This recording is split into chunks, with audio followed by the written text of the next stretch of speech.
안녕하세요. 박소영 노무사입니다. 근로기준법상 직장 내 괴롭힘 금지 규율에 대해서 알아보도록 하겠습니다. 저희 회사에서 직장 내 괴롭힘이 발생했다는 신고가 들어왔는데 어떻게 판단하고 해결해야 할까요? 라면서 질문을 주신 분이 계셨습니다. 질문에 대한 답을 하려면 근로기준법상의 직장 내 괴롭힘이 무엇인지부터 알아봐야 할 텐데요. 직장 내 괴롭힘의 정의를 알아보고 어떻게 해결해야 하는지까지 살펴보도록 하겠습니다. 직장 내 괴롭힘에 대해서 근로기준법에서는 이렇게 정의하고 있습니다. 정의를 검토해야 하는 이유는 근로기준법에서 금하는 직장 내 괴롭힘에 해당하는 경우 고용노동부의 시정명령의 대상이 되거나 또는 벌칙의 대상이 되기 때문입니다. 자, 이 정의에서 세 가지 요건, 즉 지위 또는 관계 등의 우위를 이용해서 업무상 적정 범위를 넘어 다른 근로자에게 신체적, 정신적 고통을 주거나 근무 환경을 악화시키는 행위를 하면 안 된다고 하는데 이 세 가지를 모두 충족해야 근로기준법상의 직장 내 괴롭힘으로 인정이 됩니다. 정의만 보고 바로 이해하기가 어려워서요. 사례를 한번 살펴보도록 하겠습니다. 회사로 인해 정신과 상담을 받고자 합니다. 라는 제목입니다. 언제부턴가 파트장은 업무 지시를 할 때 직접 대화를 하지 않고 있습니다.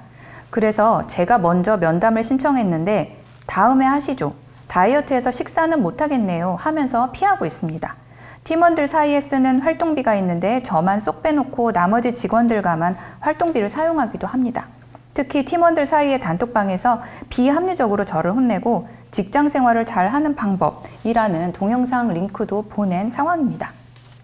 이 사례가 직장 내 괴롭힘에 해당하는지 판단하기 위해서는 세 가지 요건을 충족해야 하는지 살펴봐야 한다고 말씀드렸는데요.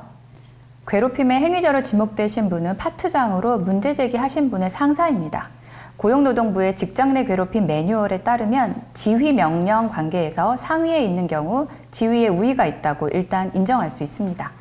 물론 지금 말씀하시는 피해자가 하급자이지만 관계상의 우위를 가지고 있는지 혹은 특별한 사정이 있는지 확인해야 합니다만 이 사례에서는 행위자인 파트장이 우위를 가지고 있는 것으로 보입니다. 발생한 행위들은 개인적인 용무가 아니라 모두 업무 관련성이 있는 상황에서 발생한 것으로 보입니다. 이 피해자만 쏙 빼놓고 나머지 팀원들과 활동비를 사용하셨다면 집단 따돌림을 주도한 것으로 볼 수 있습니다. 또 업무 수행 과정에서 의도적인 무시 행위를 했다면 업무상 적정 범위를 넘은 것으로도 볼 수 있습니다. 근무 환경의 악화란 그 행위로 인해서 피해자가 능력을 발휘하는 데 간과할 수 없을 정도의 지장이 발생하는 것을 의미합니다. 이때 행위자의 괴롭히고자 하는 의도가 있었는지는 중요하지 않고요.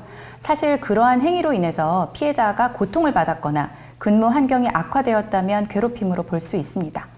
해당 사연은 객관적인 조사를 통해서 사실로 밝혀진다면 직장 내 괴롭힘에 해당한다고 봐야겠습니다. 사연을 하나만 더 볼까요? 제목, 상사 스트레스가 어마어마하네요. 우리 상사는 야근이 당연한데 저녁을 먹으려고 야근을 하는 것 같습니다. 그런데 저녁 먹으면서 술을 많이 마실 것을 강요합니다. 업무적으로도 합리적이지 않은 지시를 하면서 왜 안 되냐고 고성을 지릅니다. 특히 남성들에게는 폭언도 하고 성차별을 하시는 걸로 보입니다. 주말에 전화를 해서 업무를 하라고 하거나 타박을 하기도 합니다. 미쳐버릴 것 같다라고 마무리를 하셨는데요. 역시 안타까운 상황입니다. 직장 내 괴롭힘에 해당하는지 검토해 볼까요? 행위자는 상사입니다. 앞에서도 말씀드렸듯이 특별한 사정이 없다면 상사는 피해자에 비해서 우위를 점하고 있다고 봅니다.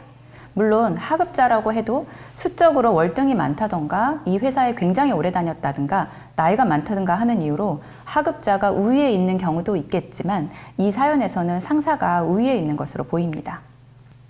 문제된 행위는 업무 관련성이 있는 것으로 보이고요. 추가적인 근로가 필요 없어 보이는 상황에서도 저녁 식사를 하고 가기 위해서 연장 근로를 하는 걸로 의심되는 상황입니다. 또 음주 회식을 강요하거나 특별한 필요가 없는데도 근로시간이 아닌 주말에 아무렇지도 않게 전화하는 행동은 업무상 적정 범위를 넘었다고 볼 수 있을 것 같습니다.